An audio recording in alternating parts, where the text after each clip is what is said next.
else feel like they had a very meh experience in school, especially high school. Like, I didn't hate high school, it wasn't miserable, I wasn't bullied, but I also didn't love high school, and it was nowhere near as fun as university.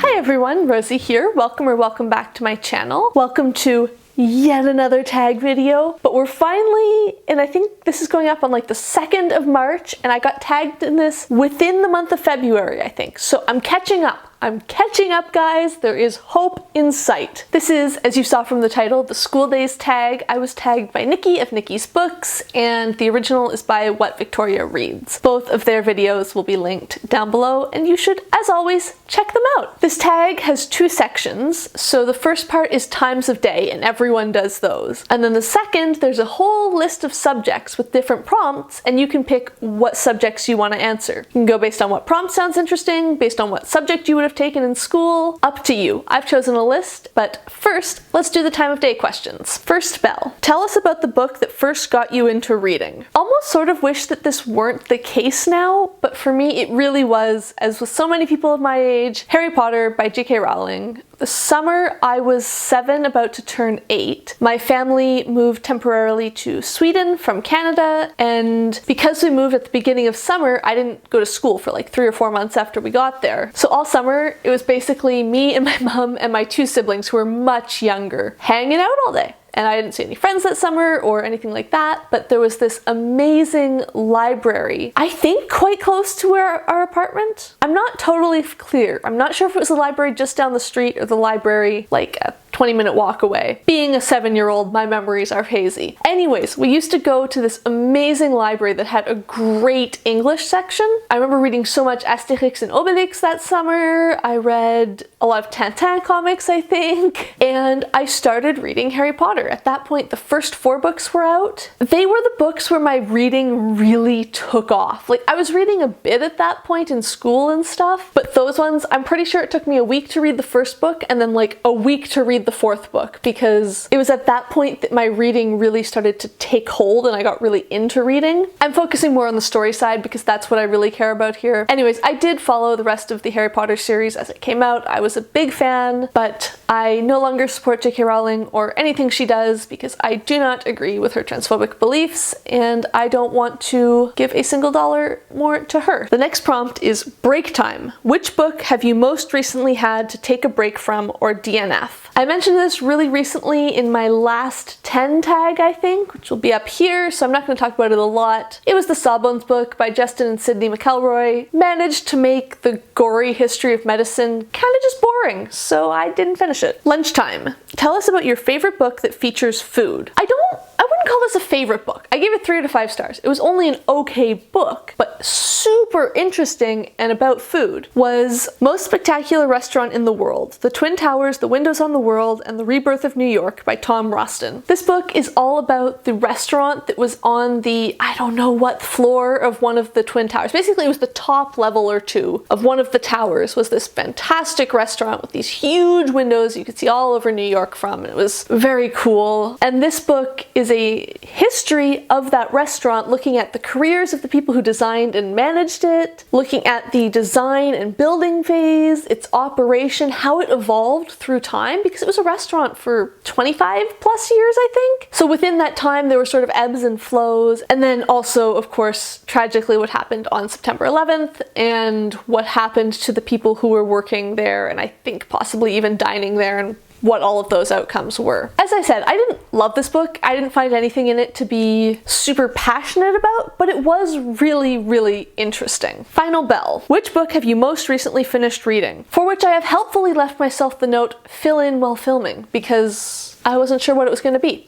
I do know though, I don't have to check. It was The Devil in the Dark Water by Stuart Turton. This is his 2nd novel. You might remember him from The 7.5 Deaths of Evelyn Hardcastle, which is fantastic. I have a lot of thoughts on The Devil in the Dark Water, which I need to collate into a review, but I loved it. It was so good. Moving on. Homework. What was the last nonfiction book that you read and enjoyed? Which, first of all, I want to challenge the assumption in this question that nonfiction is not usually usually enjoyable. You wouldn't ask me what the latest fiction book I read and enjoyed was. I read nonfiction for enjoyment. I read it because it's fun, so I enjoy most of the nonfiction I read. I mean, obviously sometimes I read books I don't like, but I feel like that's different. Rant over. The most recent nonfiction book I read was Singin and Swingin and Gettin Merry Like Christmas by Maya Angelou. This is the third in her series of autobiographies and also has the longest name. However, it was an incredible book. I liked it so much. I thought it was so enjoyable. Her writing continues to be amazing and she has such interesting subject matter. It was both incredible, just like her earlier books, and also a totally different reading experience. And the last time of the day prompt is staff room. Tell us about a book that you go to when you need to take a breath. I'm going to refer you to my reread tag because that video is almost entirely full of me just saying,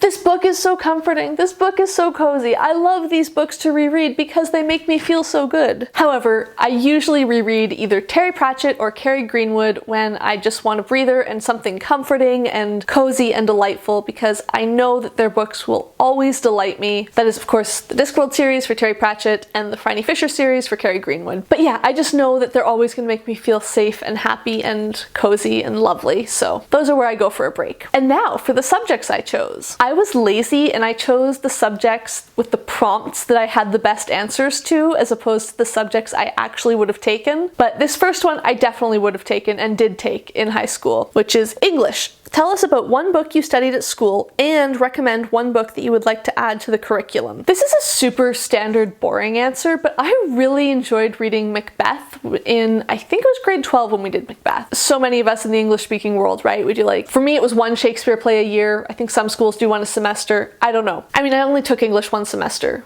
So anyways, I thought it was really fun, especially because the teacher I had the year I did Macbeth really was big on reading things aloud in class and not just silently reading it, but actually like sort of acting things out a bit. But I remember I had English, I think it was first period, and not only that, no one else ever wanted to like get up and ham it up a bit and play act. So I got to have all the best roles. I got to read like every class and I always got to read Lady Macbeth, and it was just a lot of fun. For the second part of this prompt, what book would I like to add? I'm going to take a bit of a cop-out and not name a specific book. I really think it is so wrong that in 12 years of public education, 13 if you include kindergarten, I never once read an Indigenous author. Honestly, I'm still really working at broadening my reading and reading more books from Indigenous peoples of Canada, but given the importance of Indigenous peoples in Canadian history, the fact that we never even touch on any Indigenous literature is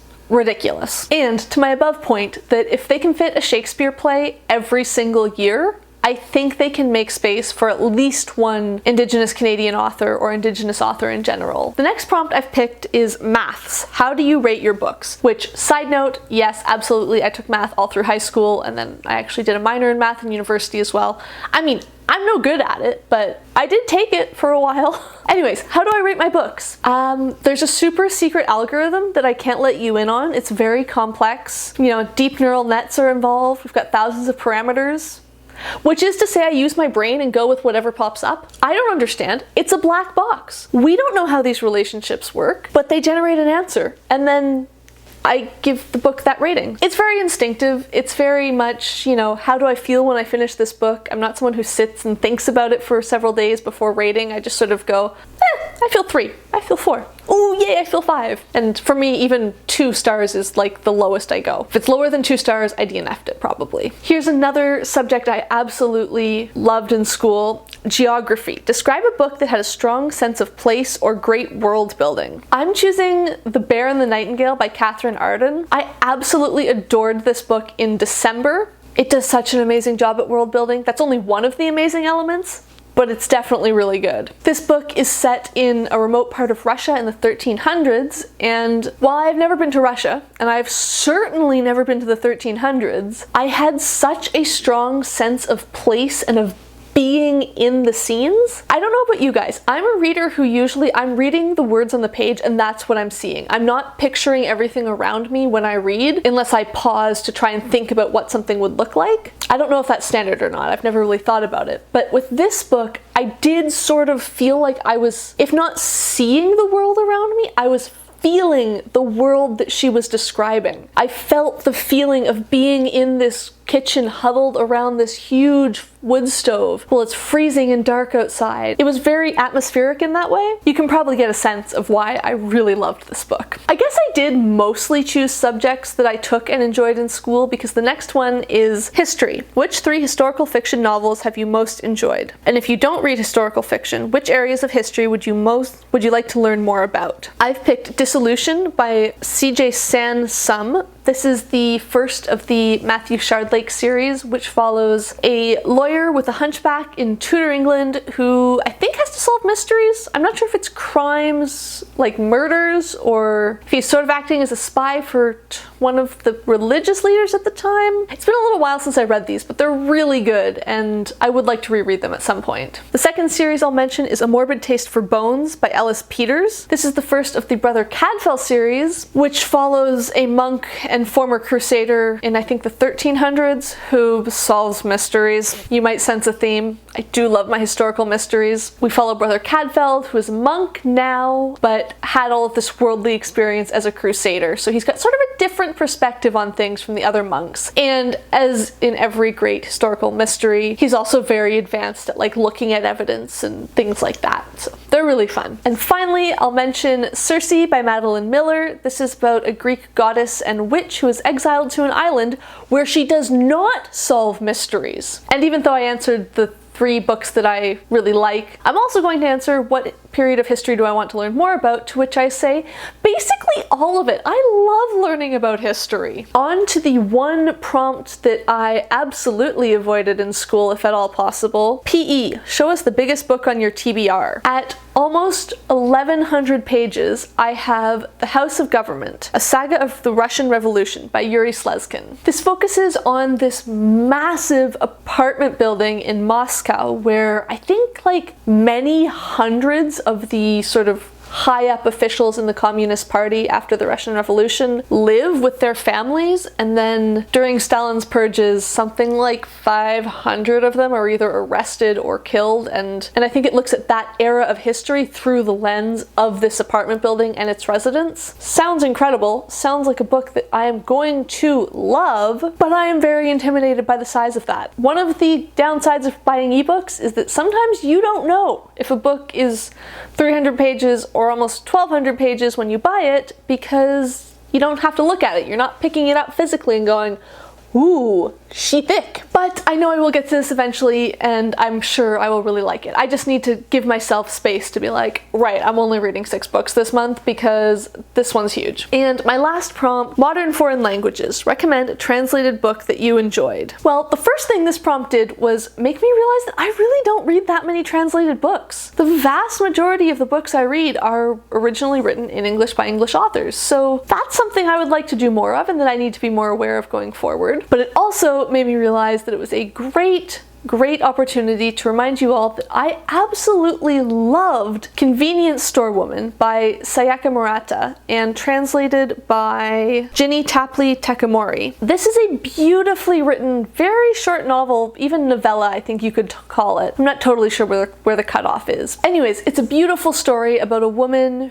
who doesn't really fit in with what society thinks she should be, but who has found a place for herself working in a convenience store, and what happens through a period of her life where she questions that a bit. I found it incredibly interesting. I thought it was such a different perspective and such a fascinating insight into someone's head. The way the main character in this feels is totally different to anything I've felt in my life, but I also sort of felt like I really understood her feelings. This is probably a terrible way to try and describe it, but I absolutely loved it and I thought it was fantastic. Alright, that's the end of the subjects that I chose. I guess I should tag some people. I'm going to tag Lana of Lana Ex Libris, Amy of Potato Brarian, Bethan of Bethan Bruninga Sokoler, and Luca of Sunny Luca. You guys all have the most incredible channels. I love you guys so much,